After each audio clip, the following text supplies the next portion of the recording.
세상에는 수많은 진실이 존재합니다. 근데 그 중에 하나는 모든 인간은 누구나 예외 없이 다 죽는다는 사실입니다. 그러나 죽음이라고 다 똑같은 죽음이 아닙니다. 그 중에는 참 황당한 죽음의 이야기들도 있는데요. 제가 몇 개만 골라봤습니다. 1977년에 뉴욕에서 한 남자가 차에 치였다고 합니다. 그런데 차에 치였으나 별 부상을 입지 않아서 벌떡 일어났더니 그걸 본 목격자가 그러지 말고 다친 척하고 차 앞에 쓰러져 있다가 나중에 보험금을 타라고 귀뜸을 해주자 다시 차 앞에 가지런히 이렇게 엎드려 있었는데 바로 그 순간 차가 출발을 했습니다. 어떻게 됐을까요? 죽었습니다. 1983년에 뉴욕의 칼슨 부인이라고 하는 분이 평소 자신의 지병인 심장병으로 사망 판정을 받고 관 속에 안치되었습니다. 그러나 이 칼슨 부인은 조문객들이 보는 가운데 관 뚜껑을 열고 벌떡 일어났습니다. 다시 살아난 거죠. 그런데 그녀의 딸이 그걸 보고 놀래가지고 그 자리에서 심장마비로 즉사를 했습니다. 또 황당한 죽음 1위로 제가 한번 생각해 본 거는요, 캐나다의 한 젊은이가 술을 사 마실 돈이 없자 휘발유를 사가지고 그냥 먹기 그러니까 우유를 좀 타서 섞어서 마셨습니다. 어떻게 됐을까요? 배탈이 났겠죠. 그런데 집에 추우니까 불을 피워놓은 그 집안의 벽난로에다가 토한 겁니다. 그래서 벽난로가 폭발하면서 집 전체가 불이 나고 본인과 가족들이 다 죽었다고 하는 정말 황당한 이런 죽음의 이야기들을 제가 읽어보았습니다. 세상에 그 누구도 진심으로 죽고 싶어서 죽는 사람은 없습니다. 삶이 힘들어 자살을 선택하는 사람들조차도 그들의 선택이 죽음일지라도 그들이 진심으로 원하는 것은 죽음이 아닙니다. 살 용기가 없어 자살하는 것이지 불행하고 힘든 삶과 이별하고자 하는 것이지 죽고 싶어서 죽는 사람은 아닙니다. 어떤 사람은 자신의 떳떳함을 증명하기 위해서 죽음을 선택하기도 하고요. 또 어떤 사람은 그런 자신의 죽음을 값지고 고귀하게 사용하기도 합니다. 2008년 10월 30일에 실화를 바탕으로 한 너를 잊지 않을 거야 라고 하는 영화가 한국에서 개봉이 되었는데 이 영화의 이야기는 2001년 1월 26일 일본에서 아르바이트를 하고 귀가 도중에 일본 도쿄 신주쿠의 시노쿠보 역에서 취객이 반대편 선로에 추락한 것을 보고 철로를 뛰어들어 구조를 하다가 한 청년이 죽은 이야기를 영화로 만든 것인데요. 그 주인공이 바로 한국의 이수현이라고 하는 청년이었습니다. 대한민국 울산에서 태어난 이 청년은 1993년도 고려대학교 무역학과에 입학해서 열심히 공부를 하다가 일본으로 유학을 가서 아르바이트를 하고 늦게 저녁 7시 15분쯤 귀가를 하는 도중 신주쿠역 시노쿠보역 앞에서 취객이 2번 플랫폼 앞에 선로에 추락한 것을 보고 그 즉시 철로에 뛰어내려가서 일본인 사진작가 세키네 시로와 함께 전동차를 피하지 못하고 그 자리에서 사망한 것입니다. 이 청년에게 2001년 1월 31일 대한민국 정부에서는 국민 훈장을 내렸습니다. 그리고 2월 24일 고려대학교에서는 학교 최초로 명예 졸업장을 수여했습니다. 또한 사고 현장인 시노쿠보역에서는 4월 15일에 이 청년을 기념하는 추모 조형물을 역 내에 설치했습니다. 사람은 누구나 다 죽습니다. 그런데 그 죽음이 다 똑같은 죽음이 아닙니다. 사람은 누구나 죽음을 두려워합니다. 그럼에도 불구하고 죽음을 두려워하지 않는 사람들도 있습니다. 무엇이 그 차이를 만들까요? 지난번 저는 레아와 라헬에 관한 말씀을 드렸습니다. 착한 여자와 예쁜 여자에 관해 말씀을 드렸습니다. 그런데 제가 보니까 유독 미인이 많은 저희 교회라서 그런지 예쁜 나는 하나님께 헌신할 수 없단 말인가 하나님의 뜻대로 하나님의 사명을 받들고 살아갈 수 없단 말인가 하며 좌절하시는 분들이 많은 것 같아서 저는 오늘 예쁜 사람도 하나님께서 사용하신다, 그것도 정말 크게 훌륭하게 사용하신다라고 하는 좋은 이해가 되는 한 여인의 얘기를 말씀드리고자 합니다. 죽음까지도 불사하며 두려워하지 않던 한 여인에 관한 말씀, 이제 본문 속으로 들어가 보겠습니다. 에스더서 4장 10절로 17절까지의 말씀, 성경 봉독의 말씀인데 시간 관계상 제가 14절로 16절만 읽겠습니다. 이때 내가 만일 잠잠하여 말이 없으면 유다인은 다른 데로 말미암아 노임과 구원을 얻으려니와 너와 내 아비 집은 멸망하리라. 내가 왕 후의 위를 얻은 것이 이때를 위함인지 누가 아느냐? 에스더가 명하여 모르드게에게 회답하되 당신은 가서 수산에 있는 유다인들을 다 모으고 나를 위하여 금식하되 밤낮 3일을 먹지도 말고 마시지도 마소서. 나도 나의 시녀로 더불어 이렇게 금식한 후에 규례를 어기고 왕에게 나가리니 죽으면 죽으리이다. 모르드게가 가서 에스더의 명한 대로 다 행하니라.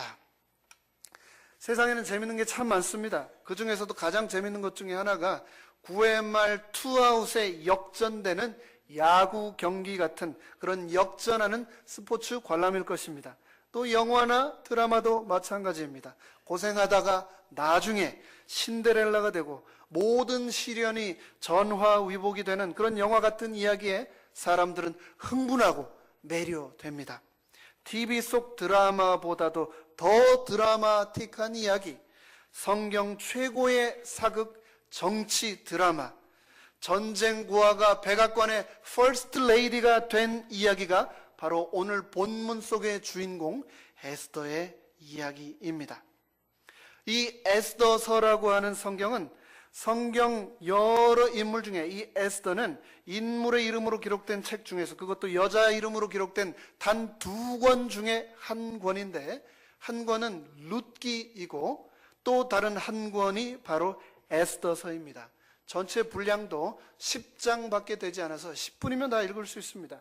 그런데 이 에스더는 다른 성경과 틀린 굉장히 독특한 특징을 가지고 있는데, 그 중에 하나가 에스더서 전체를 통해서 단 한 번도 하나님의 이름이 등장하지 않는다라는 데 있습니다. 에스더서에는 단 한 번도 등장하지 않는 하나님의 이름에도 불구하고 하나님의 섭리와 하나님의 주권과 하나님의 능력이 가장 강력하게 드러난 책, 그것이 바로 에스더서입니다. 하나님의 사명이 강조된 책, 하나님의 은혜가 드러난 책, 그 책이 바로 에스더서입니다. 이 에스더서는 우리에게 말하기를 하나님은 나를 사용하기 원하신다. 그리고 나를 사용하시는 그것이 바로 하나님의 은혜이다라고 말하고 있습니다. 그리고 내가 바로 하나님께서 찾고 계신 이 세상의 해결책이다, 해답이다라고 말하고 있습니다. 나의 역할은 무엇인가? 그것은 하나님의 사명입니다. 이때를 위함인지 누가 아느냐? 나의 경제적인 문제, 나의 건강의 문제, 나의 관계적인 문제, 이 모든 문제가 왜 나에게 다가왔는가? 이 모든 문제를 통해서 하나님은 나를 통해서 역전의 드라마를 쓰기 원하고 계시는 겁니다. 그러면서 이 에스더서를 우리에게 주고 계신 것입니다. 그러면서 스토리의 처음부터 끝까지 인간이 도구로 사용되지만 구원 자체는 하나님의 섭리임을 힘주어 강조하고 있습니다. 나이도 어리고 연약한 여자에다가 어려서부터 고아로 자란 고국도 없는 포로 출신의 한 외국 여자아이인 에스더가 죽음까지도 두려워하지 않는 그 힘을 가졌던 그녀의 힘의 비밀은 무엇일까요? 그 내면의 힘의 비밀 3가지를 오늘 말씀드리도록 하겠습니다. 첫 번째, 그녀의 힘의 비밀은 믿음이었습니다. 시편 50편 15절에는 환난 날에 나를 부르라, 내가 너를 건지리라. 내가 나를 영화롭게 하리라. 라고 말씀하셨습니다. 여러분, 환난이 다가오면, 시련이 다가오면 어떻게 하십니까? 고난이 다가오면 여러분은 제일 먼저 무엇을 하십니까? 어디부터 시작하십니까? 환난이 다가올 때 우리는 믿음으로 시작해야 되겠습니다. 하나님을 먼저 찾아야 되겠습니다. 믿음으로 무릎을 꿇어야 되겠습니다. 오늘 우리가 읽지는 않았지만 에스더 4장 첫 머리에는 번민과 고뇌 가운데 옷을 찢고 죄를 뒤집어 쓴 채 성 안에서 울부짖는 한 남자를 만나게 됩니다. 그 사람의 이름은 모르드게입니다. 왜 이스라엘 사람 모르드게가 페르시아 성 안에서 그토록 비통하게 울고 있는가? 이스라엘은 다윗 왕 때 최초로 통일 왕국을 이루었다가 그의 아들 솔로몬 때에 북방 이스라엘과 남방 유다로 갈라집니다. 그러나 그 북방 이스라엘도 BC 722년에 아시리아에 의해서 멸망하고 남방 유다도 587년 바벨론에 의해서 멸망하고 맙니다.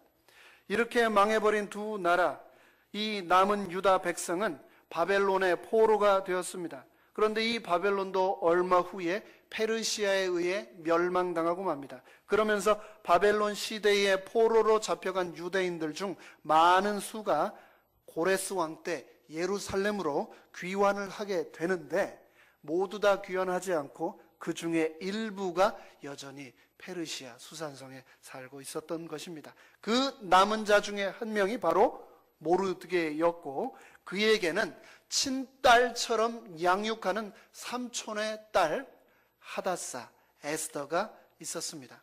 근데 성경은 말하기를 이 에스더를 2장 7절에서 말하기를 에스더는 부모가 없고 용모가 곱고 아리따운 처녀라 라고 말하고 있습니다. 에스더는 하나님의 특별한 섭리로 페르시아를 통치하던 아하수에로 왕의 왕비가 되었습니다. 왕비를 뽑는 기준이 무엇이었을까요? 그것은 미모였습니다. 에스더는 얼굴로 천하를 제패했던 겁니다. 그 당시 아하수에로라고 하는 왕은 하만이라고 하는 사람을 신임해서 왕 다음가는 권력을 주었습니다. 그런데 이 하만이 유대인들을 몰살시키려고 하는 음모를 꾸미고 있었고 이 음모는 왕에게 재가가 나서 칙령으로 온 나라에 퍼지게 되었습니다. 이 사실을 알게 된 모르드게는 그래서 옷을 찢고 굵은 배를 거치고 죄를 뒤집어 쓴 채로 성 안에서 대성통곡하고 있었던 것입니다. 이런 민족 말살의 위기 앞에서 에스더는 그 어떤 액션을 취하기도 전에 행동에 앞서서 믿음으로 기도를 하였습니다. 사실 에스더는 인간적인 방법을 먼저 생각하며 이 위기에서 나를 도와줄 사람이 누가 있을까 생각할 수 있었을 것입니다. 궁전 안에서 친유대파 국회의원들을 찾아서 로비를 하고 정치 자금을 마련해서 하만이 상정한 그 법안에 반대하는 시위라도 일으키고 왕의 최측근을 포섭해서 하만의 흉악함을 블랙메일해서라도 이 일을 중지시켜야 될지도 몰라. 기자단을 불러서 공개 인터뷰를 해서 언론에 즉시 이 흉악한 범죄를 폭로해야 될지도 몰라 라고 생각할지도 모릅니다. 그 외에 인간적으로 내가 할 수 있는 수단과 방법을 다 동원해서 이 일을 막기 위해서 목숨을 걸어야 돼. 어쩌면 지금 바로 내가 행동에 옮겨도 늦을지 몰라. 이렇게 생각할 수 있었지만 에스더는 이 모든 행동 하나도 하지 않고 제일 먼저 기도했습니다. 왕 앞에 3일 후에 나가야 되는데 밤낮으로 먹지도 마시지도 않고 기도를 하는 것입니다. 밤낮 3일을 굶고 제대로 자지도 않고 먹지도 마시지도 않는다면 화장이 잘 받을까요? 아무리 좋은 파운데이션, 아이크림, 아이섀도우, 마스카라를 해도 잘 자지 않고 잘 먹지 않는다면 아무리 미스 페르시아라도 화장이 그렇게 잘 받지는 않을 것입니다. 왕 앞에 나간 지 한 달도 넘었는데 예쁘게 하고 나가야 되는데 미스 페르시아인 내가 믿을 거는 외모밖에 없는데 라고 생각하지 않고 자신의 아름다운 외모를 의지하지 않고 에스더는 하나님을 더 의지하기로 결정했던 것입니다. 하나님만 의지하기로 에스더는 결심하고 기도했던 것입니다. 모든 것을 다 하나님께 맡겼던 것입니다. 우리도 에스더처럼 기도할 수 있게 되기를 간절히 바랍니다. 예레미야 29장 12절은 말합니다. 너희는 내게 부르짖으라. 내게 부르짖으며 와서 내게 기도하면 내가 너희를 들을 것이라 하고 말씀하십니다. 예레미야 33장 3절은 이렇게 말합니다. 너는 내게 부르짖으라. 내가 너에게 응답하리라. 내가 알지 못하는 크고 기이한 일들을 내게 보이리라 라고 말씀하십니다. 에스더의 두 번째 힘의 비밀은 용기였습니다. 여러분 보시기에 여러분 앞에 서 있는 저 문인정이라고 하는 사람이 용기가 있고 담력이 좀 있는 사람 같습니까? 아니면 겁이 많고 잘 놀라게 생겼습니까? 이 자리에 계신 여러분들은 많이 배우시고 잘 준비하셔서 미국에 오셔서 영어 때문에 그닥 고생을 많이 안 하셨을 걸로 생각이 됩니다. 하지만 영어가 모국어가 아닌 사람이 미국 땅에서 미국 사람에게 영어를 하려고 하면 용기가 필요합니까? 필요하지 않습니까? 어떤 사람이 미국에 처음 와서 식당 가서 뭘 얻어먹긴 얻어먹어야 되겠는데 메뉴도 모르고 영어도 시원찮아서 제일 발음하기 쉬운 애플파이를 맨날 시켜 먹었다고 합니다. What do you want? 하면 애플파이. 다음 날도 What do you want? 애플파이. 그 다음 날도 What do you want? 하면 애플파이. 그러다가 어느 날 하루는 옆 사람 보니까 굉장히 맛있는 걸 먹고 있는데 봤더니 터키 샌드위치를 먹고 있는 겁니다. 이 사람이 결심하기를 내가 내일은 기필코 터키 샌드위치를 시켜 먹으리라. 다음 날 가서 서버가 와서 What do you want? 그러니까 터키 샌드위치. 그랬더니 서버가 뭐라고 했을까요? What? 못 알아먹은 겁니다. 터키 샌드위치. 못 알아먹는 겁니다. What do you want? 터키 샌드위치. 그러자 이 사람이 마지막으로 뭐라고 했을까요? What do you want? 애플파이. 제가 지난주에 12월에 기도주일 강사로 오실 목사님의 그 행정적인 서류 페이퍼워크를 위해서 제가 합회에 전화를 했습니다. 담당자가 누구인지 오래 수소문을 한 끝에 부합회장님 사무실에 있는 바바라라고 하는 여자분이 담당자라고 하는 걸 알았습니다. 전화를 했습니다. 전화를 한 합회에서 교환이 받습니다. 교환이 받길래 제가 얘기했습니다. 바바라를 좀 바꿔달라. 그러자 뭐라고 했을까요? 후? 네. 그래서 제가 다시 한번 힘을 주어서 전화에 바바라 했는데 또 후 하는 겁니다. 그래서 제가 바브라라고 했는데 뭐라고 중얼거리더니 전화를 바꿔줬습니다. 그래서 제가 열심히 상황을 설명을 했습니다. 캐나다에서 오시는 목사님 그쪽 합회에서 봉사 요청서를 합회에서 우리 앞에서 보내주기를 원한다. 한참 이 사람이 다 듣더니 저에게 한다는 소리가 아무리 자기가 들어도 이 일은 자기 일이 아니라는 겁니다. 자기 일이 아니고 이거는 바바라 일 같다라고 얘기를 하는 겁니다. 그래서 너가 지금 바바라 아니냐라고 했더니 이 사람이 한다는 소리가 자기는 산드라라고 얘기를 하더라고요. 제 말을 못 알아먹고 바바라가 아닌 산드라에게 전화를 바꿔줬던 겁니다. 우리가 때로는 영어 때문에 디스커리지 되지만 인커리지 되시기를 바랍니다. 살다 보면 우리가 용기 꺾이지만 우리가 염려와 두려움에 사로잡힐 수 있지만 우리 인생에 다가오는 그 모든 염려와 두려움을 하나님께 내어 맡기게 되시기를 간절히 바랍니다. 인생을 대변하는 두 단어, 그것은 바로 만약입니다. What if? 만약 내가 bankruptcy 된다면, 만약 내가 페이먼을 못하게 된다면, 내가 레이오프 된다면, 만약 내가 암에 걸린다면, 만약 내가 이혼을 하게 된다면, 만약 내 아이들이 탈선을 하게 된다면 어떻게 할까? 두려움 가운데서 승리할 수 있는 비결은 믿음의 결단입니다. 믿음의 결단이 바로 용기이기 때문입니다. 내가 있는 그곳에서 박차고 일어나야 되겠습니다. 내가 할 수 있을까? 가능할까? 실패하면 어떻게 할까? 내가 상처받으면 어떻게 하지? 염려하지 마시고 두려움에 밀리지 마시고 그 두려움을 믿음으로 박차고 일어나게 되시기를 간절히 바랍니다. 내가 왕후의 위를 얻은 것이 이때를 위함인지 누가 아느냐? 에스더는 If I perish, I perish. 내가 죽으면 죽으리라고 말을 했습니다. 하나님께서는 이미 주시겠다고 약속하신 가나안 땅을 12정탐꾼을 보내셨습니다.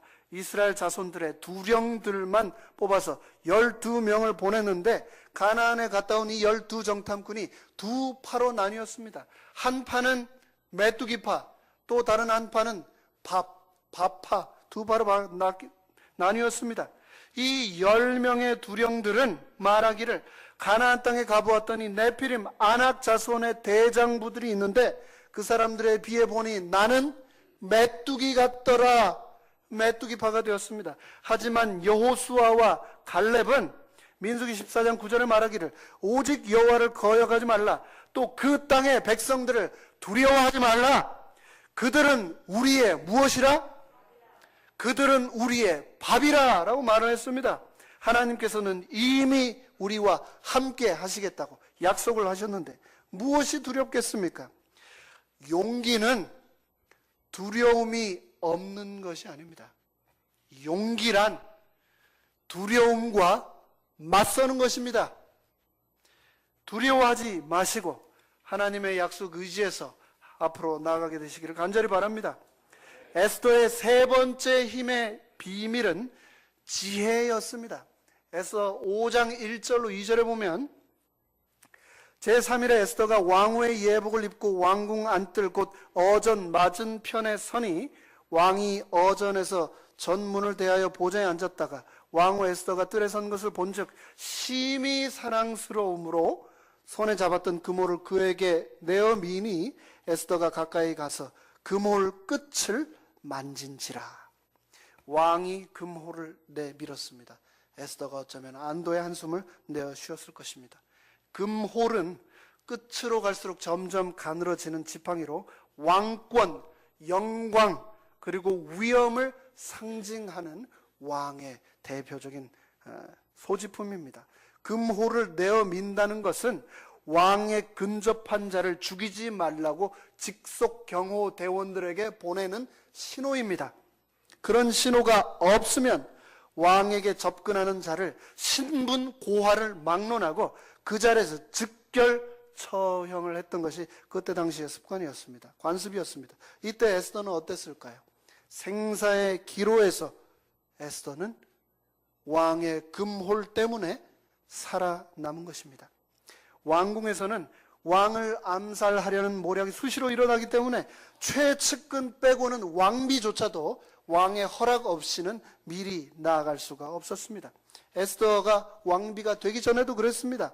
에스더 2장 21절에 보면 모르드게가 대궐문에 앉아있을 때 문 지킨 왕의 넷이 빅단과 데레스 두 사람이 아하수에로 왕을 원한하여 모살하려 하거늘 왕궁 안에 있는 내시들이 왕을 암살하려고 했던 기록이 나옵니다. 그리고 또 나중에 재림교회 성경 주석에 의하면 결국 이 아하수에로 왕이 자신의 신하에 의해 암살됨으로 그의 보좌를 마쳤는데 그의 신하였던 아르타바누스에 의해서 BC 465년에 아하수에로 왕은 죽고 맙니다. 그렇다면 이 왕궁 안뜰 어전의 분위기는 어땠을까요? 경호원들의 살기가 충천했을 것입니다.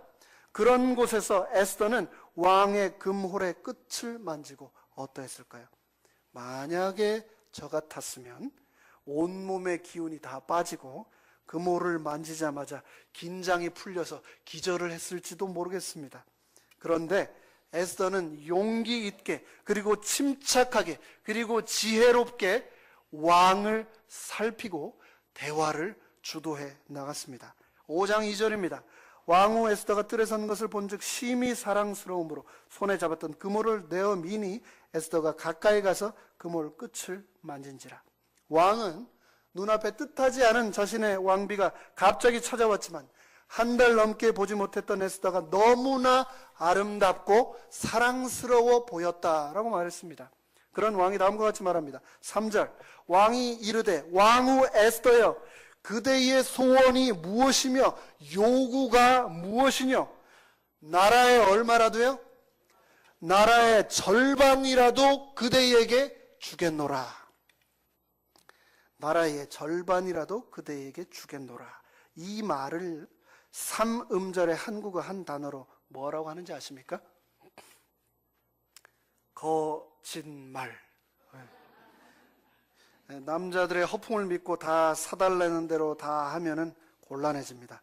남자들은 간혹 기분이 좋아지면 책임지지 못할 말도 한다는 것을 우리 여자분들은 꼭 기억하셔야겠습니다. 아하수에로 왕이 그런 사람 중에 하나였습니다. 그런 왕에게 네, 그렇다면 정말 나라의 절반을 주십시오라고 얘기하지 않고 에스더는 지혜롭게 그를 위해서 잔치를 베풀겠으니 와주십시오라고 초대를 하고 있습니다. 왜 에스더가 잔치를 준비했을까? 이 아하수에로 왕은 어떤 사람이었는가 하면은 왕도 그냥 왕이 아니고 잔치왕이었습니다. 잔치왕. 얼마나 잔치를 좋아하는지 에스더 1장 4절과 5절을 보면 이렇게 말합니다. 왕이 여러 날 곧 180일 동안, 며칠 동안요? 180일 동안 그 영원한 나라의 부함과 위엄과 혁혁함을 나타내더라. 잔치를 180일 한 겁니다. 6개월 동안. 그런데 5절에서 이 날이 다음에 왕이 또 도성 수산 대소 인민을 위하여 왕궁 후원뜰에서 며칠을요? 7일을 또 다시 잔치를 베풀었던 겁니다. 180일을 하고도 성이 안 차니까 며칠을 또요?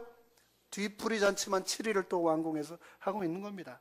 이 아하수에로 왕은 파티 매니아였습니다.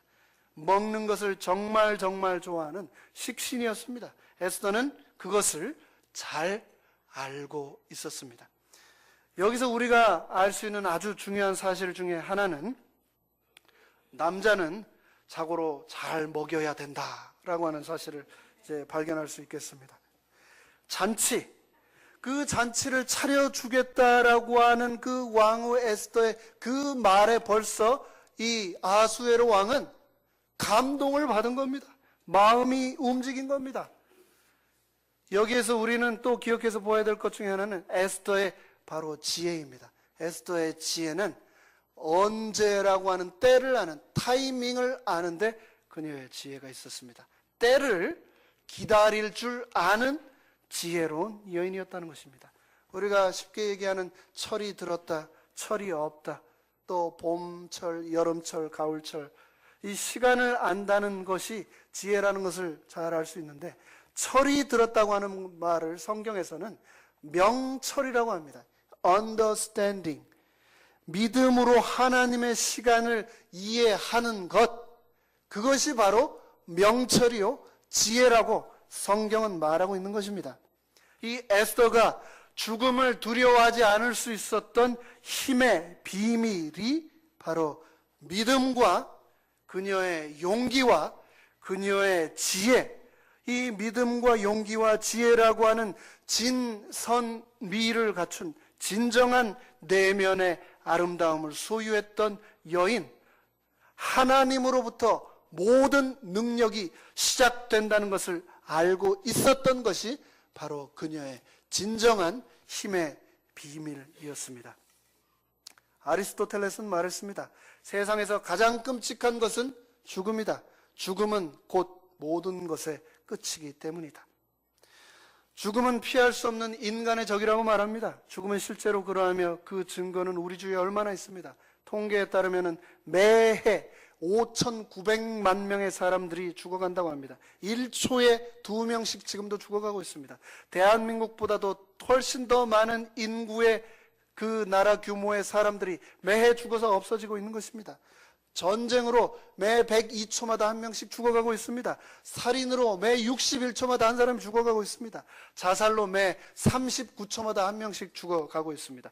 교통사고로 매 26초마다 한 명씩 죽어가고 있습니다. 그리고 먹을 것이 없어서 굶주림으로 매 3초마다 한 명씩 이 세상에서 지금 죽어가고 있습니다. 그런데 이 세상에는 살아있으나 죽음만도 못한 사람이 있고, 또 죽었으나 그 죽음으로 살아있는 사람보다도 더 크게 우리에게 말하는 사람이 있습니다. 1940년 여름 독일군이 폴란드를 점령했습니다. 그러자 폴란드에 살고 있던 많은 유태인들이 인접한 나라인 리투아니아로 피난을 갔습니다. 그런데 그곳 역시 안전한 곳이 아니었습니다. 언제 독일군이 침공할지 모르기 때문이었습니다. 이 리투아니아에 있는 각국 영사관들도 이미 철수 명령이 내려져 있었습니다. 유태인들은 또다시 다른 나라로 탈출하지 않으면 안 되었는데, 그러려면 입국을 허락하는 나라에 비자가 있어야만 했는데 말처럼 쉬운 것이 아니었습니다. 비자를 발급하는 각국 영사들이 이미 다 철수하고 영사관들이 문을 닫아 버렸기 때문이었습니다. 그때 접촉이 가능한 유일한 곳이 일본 영사관이었습니다. 이스라엘 사람들이 서둘러 일본 영사관으로 몰려갔습니다. 그것이 그들에게 마지막 희망이나 다름없었기 때문이었습니다. 그때 일본 영사관 스기하라 부영사는 이들을 어떻게 처리해야 될 것인지에 대해서 본국 정부에 문의 전보를 쳤습니다. 본국에서 바로 회신이 왔습니다. 비자를 발급하지 말라라는 지시였습니다. 독일과 우호 관계에 있던 일본이 독일의 비위를 건드릴 이유가 없었던 것이죠. 영사관 담장 밖에는 두려움에 떨며 기다리고 있는 수많은 유태인들을 바라보면서 스기하라 부영사는 다시 2번이나 더 본국에 비자 발급을 허락해 달라고 하는 전보를 쳤습니다. 하지만 회답은 마찬가지였습니다. 절대로 비자를 내주지 말라. 이틀 밤을 그때로부터 스기하라는 고민을 하고 마침내 본국의 명령을 거부하기로 결정했습니다. 도저히 이 많은 사람들을 그냥 죽게 내버려 둘 수 없다고 판단을 한 것이었습니다. 영사관의 문을 열고 유태인들을 그때부터 들어오게 한 스기하라는 그날 이후 리투아니아에서 철수하는 마지막 순간까지 잠도 제대로 자지 못하고 식사도 제대로 하지 못한 채 비자 발급을 시작했습니다. 그렇게 해서 그가 구한 유태인의 숫자가 무려 6,000명이 넘었습니다. 스기하라는 얼마 후 독일군을 물리치고 새로 점령해온 소련군에게 포로로 붙잡혔습니다. 그리고 전쟁이 끝난 뒤 억류상에서 풀려난 스기하라는 곧바로 일본 정부에 복직 신청을 냈지만 일본 정부는 그의 복직을 거부했습니다. 중요한 전시 상황에서 정부의 명령을 어기고 개인의 판단대로 행동했기 때문에 공직에 다시 받아들여질 수 없다라는 것이었습니다. 하지만 스기하라는 당연히 해야 할 일을 한 것에 대해서 조금도 후회하지 않았습니다. 세월이 흐른 후 리투아니아에서는 수도 한복판의 거리를 스기하라 블라바트, 스기하라 대로라 이름을 붙였고, 이스라엘 정부는 자기 나라의 스기하라를 기념하는 공원을 만들었습니다. 그리고 그의 인도적인 행동 덕분에 살아남은 유태인들이 뉴욕 거리에 모여서 그를 추모하는 집회를 열었습니다. 죽기 전에 사람들이 물었습니다. 스기하라에게. 왜 그러셨습니까? 그러자 스기하라가 이렇게 말했습니다. 내가 그렇게 한 것은 후회 없는 삶을 살기 위해였어. 죽음보다 더 무서운 것은 평생 후회하면서 사는 것입니다. 에스더는 민족 말살의 위기 앞에서 침묵할 수도 있었습니다. 하지만 그녀는 그렇게 평생 후회하는 삶을 사느니 차라리 죽음을 선택함으로 민족 전체를 구원할 수 있었습니다. 올해 초 2014년 4월 16일 오전 8시 48분 대한민국 전라남도 진도군 조도면 부근 병풍도 해상에서 청해진 해운 소속의 인천발 제주행 연안 여객선 세월호가 전복되어 침몰했습니다. 그 당일날 세월호는 몇 시간 안에 완전히 침몰하였고 이 사고로 탑승 인원 476명 중에 294명이 사망하고 10명이 실종되었습니다. 6개월이 지난 지금도 오늘도 자식의 시신을 찾지 못한 부모들이 진도 실내 체육관에서 시신이 인양되기만을 기다리고 있습니다. 그 배에 있었던 선장 이준석은 움직이면 위험하니 가만히 있으라라고 방송을 하고 직원들과 승객들과 어린 학생들을 내버려 둔 채 자신은 속옷 차림으로 제일 먼저 탈출을 했습니다. 그러면서 2시간의 구조를 위한 황금 같은 시간을 다 허비해 버렸습니다. 그 사람 때문에 소중한 294명의 소중한 생명이 이 땅에서 사라져 버린 것입니다. 구해달라고 하던 선실의 조리사들을 뒤로 하고 그 사람들을 밟고 뛰어넘어서 자기만 살아남으려고 구명조끼에 걷어 올라탔던 것입니다. 나중에 성난 부모들을 만났을 때 선장이 이렇게 말했습니다. 눈이 마주쳤을 것 아니냐? 애들이 살려달라고 창문을 두드리고 창문을 긁다가 손톱이 시커멓게 피멍이 들어 그렇게 죽어서 시신들이 건져져 바다에서 올라오는데 너는 도대체 무엇을 하였느냐라고 부모들은 울음을 터뜨렸습니다. 이 사건을 보고 외신들은 선장 이준석을 세월호의 악마라고 보도를 했습니다. 선장 이준석은 그날 침몰되는 배에서 살아나온 것이 아니라 그날부로 영원히 죽게 되었던 것입니다. 후회 없는 삶을 위해서 지금부터라도 옳다고 확신되는 일을 하게 되시기 바랍니다. 육신뿐 아니라 자아도 죽어야 할 때 죽지 않으면 죽지 아니함만 못한 때가 있습니다.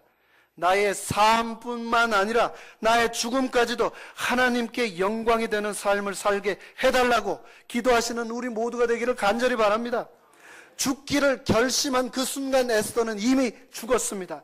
그렇지만 그녀의 그 결심으로 민족을 구원하기 위한 그녀의 결심을 통해서 하나님은 그녀를 다시 살릴 뿐만 아니라 유대 민족 전체를 살려내셨던 것입니다.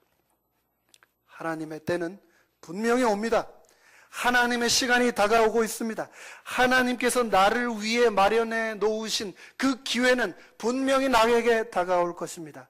여러분 준비되셨습니까? 배와 함께 죽을 수 있는 선장으로서의 최고의 영광의 기회를 선장 이준석은 놓쳐버린 것입니다. 죽을 수 있는 것도 영광이고 특권인데 수많은 단원과 학생들과 한국 사회 영웅으로 의인으로 기억될 수 있었는데 그는 그 모든 것을 놓쳐버리고 악마로 남은 세월 평생 죄책감과 후회 속에서 살아가게 된 것입니다. 말 그대로 죽은 것보다도 못한 삶을 살게 된 것입니다. 여러분, 죽어야 할 때 죽지 못하면 죽지 아니함만 못해집니다. 죽음을 두려워하지 마시고 환난 날에 하나님을 부르시게 되기를 간절히 바랍니다. 시편 50편 15절이 말하지 않았습니까? 환난 날에 나를 부르라. 내가 너를 건져내리라. 왜 죽음을 두려워하십니까? 세상에 대한 집착 때문이십니까? 에스더는 세상 모든 것을 배설물로 여겼습니다. 에스더는 고아에 조국도 없는 버려진 존재였습니다. 누군가 거두어주지 않으면 생존조차 할 수 없는 절망적인 존재였습니다. 거기다 그런 존재에서 세계 최대 제국의 왕비가 되기까지 얼마나 우여곡절과 눈물이 많았겠습니까? 그녀의 인생은 한편의 드라마였습니다. 하지만 그녀는 자신이 가진 화려한 궁전, 수많은 몸종들과 재물들, 명예와 지위를 배설물로 여겼습니다. 그 모든 것이 자신에 의한 것이 아니고 하나님의 은혜로 주어진 것임을 알고 내려놓을 때를 알고 내려놓았던 여인이었습니다. 내 삶의 방식만 옳다고 하는 생각을 우리는 죽여야 되겠습니다. 내 신앙만 옳다는 생각도 죽어야 하겠습니다. 내 믿음만 옳다고 하는 생각도 죽어야 되겠습니다. 내 기도만 옳다고 하는 생각도 죽어야 하겠습니다. 내가 받은 교육, 내 가치관만 옳다고 하는 생각도 죽어야 하겠습니다. 나만 옳다고 하는 그 생각 죽어야 하겠습니다. 앤드루스의 세미나르 교수로 은퇴를 한 레이몬드 홈스라고 하는 목사님은 Baptized but Buried Alive라고 하는 책을 통해서 그리스도와 함께 죽고 다시 태어난 사람들의 모임인 이 교회에 우리는 아직도 산채로 생매장되어 있지는 않는가라고 질문을 던졌습니다. 죽음보다도 더 무서운 것은 죽어야 할 때를 모르는 죄된 자아입니다. 죽음보다도 더 무서운 것은 죽지 않고자 하는 교만한 마음입니다. 죽음보다도 더 무서운 것은 그렇게 평생 후회하면서 사는 것입니다. 인생의 위기의 때가 올 것입니다. 인생의 항해에서 배가 침몰해 갈 때 옳은 일을 위해서 죽을 수 있게 되시기를 간절히 바랍니다. 하나님이 명하시는 일이면 죽으면 죽으리라 라고 하는 믿음으로 나서게 되시기를 간절히 바랍니다. 그렇게 할 때 하나님께서는 나를 통해서 구원의 역사를 만방에 알리실 것이기 때문입니다. 빌립보서 1장 20절로 21절은 말합니다. 살든지 죽든지 내 몸에서 그리스도가 존귀히 되려 하리니 이는 내게 사는 것이 그리스도니 죽는 것도 유익함이라. 언젠가 하나님은 에스더를 부르셨던 것처럼 나를 부르실 것입니다. 그때 우리는 하나님을 위하여 결단해야 될 것입니다. 그때 우리는 분연히 일어나야 할 것입니다. 에스더를 사용하셨던 하나님께서 나에게도 믿음과 용기와 지혜 주시기를 간절히 바랍니다. 나의 죽음까지도 유익으로 사용하시는 하나님의 은혜와 능력이 이 자리에 함께한 저와 여러분 모두에게 함께 하시기를 간절히 바라면서 말씀을 마치겠습니다.